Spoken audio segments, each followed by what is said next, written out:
నమస్తే. ఈరోజు మన స్టూడియోలో ప్రముఖ ఆధ్యాత్మికవేత్త శ్రీచక్ర ఉపాసకులు మణికంఠ శర్మ గారు మనతో ఉన్నారు. గురుగారితో మాట్లాడేద్దాం. నమస్కారం గురుగారు. ఈశ్వరీయ అనుగ్రహడాక్షర సిద్ధిరస్తు. ధనుసు రాశి వారి దగ్గరికి వచ్చేసరికి మూల నక్షత్రం 4 పాదాలు, అదేవిధంగా పూర్వాషాఢ 4 పాదాలు, ఉత్తరాషాఢ 1 పాదం వారు ధనుసు రాశిలోకి ఇచ్చేస్తారు. ధనుసు రాశి వారి దగ్గర ఉన్నటువంటి లక్షణం ఏమిటంటే ఖచ్చితమైనటువంటి టార్గెట్ని పెట్టుకోలేరు. మసకబారుతున్నట్టుగా వెళ్ళాలా వద్దా అనేటువంటి అధైర్యంతో ఏం వెళ్తాంలే అనేటువంటి ఒక సందిగ్ధంతో వీళ్ళు ప్రయాణం చేస్తూనే ఉంటారు. వీరికి ఎంతసేపటికి కూడా వెనకాల నుంచి నువ్వు చేస్తావు నడు అనేటువంటి ప్రోద్బలం ఉంటే ఎక్కడి వరకైనా వీళ్ళు చేసేటువంటి అవకాశాలు కనబడుతూ ఉంటాయి. వీరు అనుకున్నటువంటి రంగాల్లో కానీ దేంట్లో ఉన్నా కానీ వెళ్ళాలి అనుకుంటే వెళ్ళిన తర్వాత ఏమవుతుంది అనేటువంటి క్వశ్చన్తో ఆగిపోతారు. ఇప్పుడు వాస్తవానికి ఏదన్నా ఉంటే యుద్ధం చేయాలి అని క్వశ్చన్ ఉంది.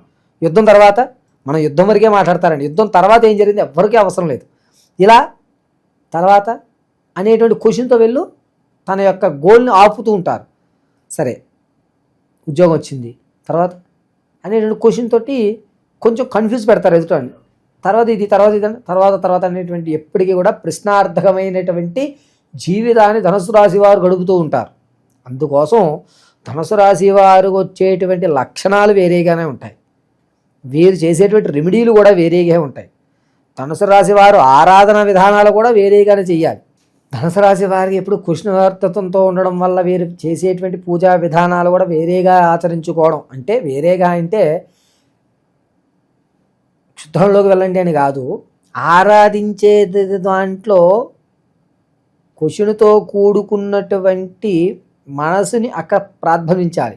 ఎందుకు చేయాలమ్మా పూజ, చేస్తే నాకేమిస్తున్నావమ్మా, ఎందుకని నేను ఇన్ని ఇబ్బందులు పడుతున్నానమ్మా, నాకే ఎందుకు జరుగుతోందమ్మా అనేటువంటి క్వశ్చన్ తోటి మాత్రం మనం ఇక్కడ ధ్యానం అనేటువంటిది చేయడం జరుగుతుంది. ఇక ఈ నెలలో ధనుసు రాశి వారి దగ్గరికి వచ్చేసరికి ఏంటంటే ఇంట స్థానభ్రంశాలు అనేటువంటి మారుతున్నాయి. శనీశ్వరుడు అర్ధాష్టమ యుక్తంతో కూడా చూస్తూ ఉండడం వల్ల చాలా ఇబ్బందులు అనేటువంటివి ఈ నెలలో జరుగుతూ ఉంటాయి. ఒక కన్ఫ్యూజ్ మైండ్ అనేటువంటిది ఎక్కువ ఏర్పడుతూ ఉంటుంది. నిలబడగలనా లేదా అనేటువంటి అపోహ అనేటువంటిది ఎక్కువ, తనకు నమ్మకం ఉండదు. అలాగని చెప్పి ఎదుటివాడు నీ గురించి నీకు తెలియట్లేదురా అన్న సరే వదిలే నేను అనేటువంటి ఒక మనస్పర్ధంలోకి వెళ్తూ ఉంటారు ఈ నెలంతా కూడా. ఇక ఎవరైతే వివాహం కోసం చూస్తున్నారో వారికి వివాహ యుక్తానికి మంచి అవకాశం కనబడుతూ ఉంటుంది. ఆర్థికంగా ఇదివరకు ఉన్న పరిస్థితే నిలబడుతుంది. కొంచెం నలిగినా కూడా నిలబడేటువంటి వ్యవస్థ ఈసారి ధనుసు రాశి వారికి కనబడుతూ ఉంటుంది.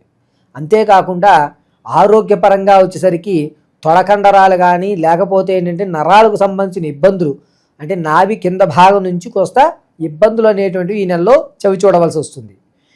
ఇక ఎవరైతే విదేశ ప్రయాణ యుక్తాలకు శ్రీకారం చుట్టుకుంటున్నారో అంతగా బాగోదు. విదేశానికి అసలు శ్రీకారం చుట్టకండి, ఆలోచన కూడా వద్దు. అవకాశం కూడా రావడం తక్కువగానే ఉంటుంది ఈ నెల.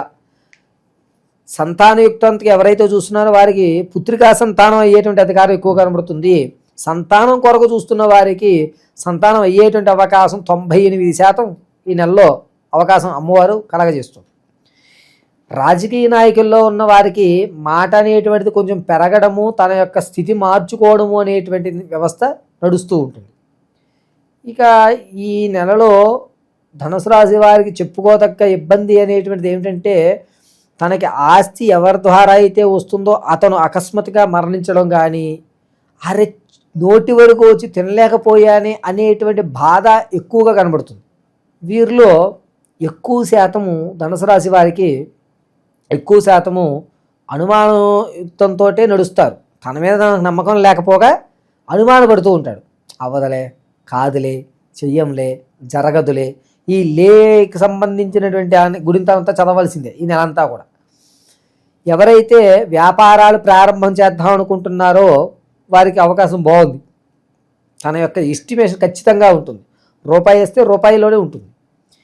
ఇక రియల్ ఎస్టేట్ కానీ భూ సంబంధితం కానీ రైతులు కానీ వీళ్ళందరికీ కూడా కొంచెం ఇబ్బందిదాయకంగానే నడుస్తూ ఉన్న వాటికి కూడా చేద్దాం, ఇదే తప్ప మనం ఇంకోటి ఏం చేయలేం, ఇదే మన బతుకు, ఇదే మనం చేయగలం, ఇంకోటి మనకు రాదు అనేటువంటి వ్యక్తంతో దాన్నే మీరు కంటిన్యూ చేస్తూ ఉంటారు.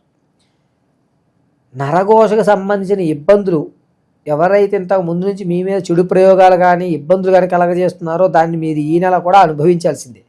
దీన్ని తప్పించుకునేటువంటి మార్గం ఈ నెలలో మీకు ఎక్కడా కనబడదు. ధనుసు రాశిలో వారికి ఏమిటంటే అనుకోకుండా తను పెట్టినటువంటి వస్తువును మర్చిపోవడము, ఏంటంటే లోపల ఏదో బాధ ఉండి బంగారు ఆభరణాన్ని వదులుకునేటువంటి అవకాశం, పోగొట్టుకునేటువంటి అవకాశం ఎక్కువ కనబడుతూ ఉంటుంది. ఇక భూమికి సంబంధించిన విషయాల్లో ఏదైనా జాగ్రత్తలు తీసుకోవాల్సిన అవసరం ఉందా? సొంత ఇంటికలు ప్రత్యేకంగా నెరవేరడానికి ఎంత సమయం పట్టవచ్చు అంటారు? ధనుసు రాశి వారికి సొంత ఇంటికి అక్టోబర్ తర్వాతనే ఆలోచించండి. అప్పటి వరకు అస్సలు ఆలోచించద్దు. దాని గురించి రూపాయి కూడా మీరు పక్కన పెట్టుకోవద్దు. అక్టోబర్ తర్వాత సూచన అవుతూ ఉంటాయి. ఓకే, ఇక వైవాహిక జీవితం ఎలా ఉండబోతుంది గురుగారు? వైవాహిక జీవితంలో సమస్యలు అనేటువంటి ఎప్పుడు వస్తుంటాయి, దాన్నే వీళ్ళు కంటిన్యూ చేసుకోవాలి. మారేటువంటి అవకాశం లేదు. చేతిలో ఆ నిరుద్యోగులకి ముఖ్యంగా ఏదైనా శుభవార్త ఉందా, లేకపోతే వీళ్ళకి ఉద్యోగం రావడానికి ఎంత సమయం పట్టవచ్చు అంటారు వీళ్ళకి?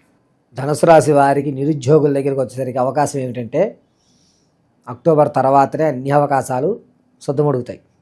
అప్పటి వరకు వచ్చేటువంటి అవకాశం లేనే లేదు. సో ప్రజెంట్ అవకాశాల పరంగా కాస్త ప్రతికూల పరిస్థితులు ఉన్నాయి కాబట్టి ఎలాంటి పరిహారాలు ముఖ్యంగా వీళ్ళకి అవసరం అంటారు? ప్రత్యేకంగా ఉన్న గ్రహస్థితి బట్టి చూసుకుంటే వీరు ప్రతి శనివారము కూడా నువ్వులు దానం చేయడం, లేదా శనీశ్వరుడి చుట్టూ ప్రదక్షిణ, మొత్తం నవగ్రహాల చుట్టూ ప్రదక్షిణ చేస్తుంటాం.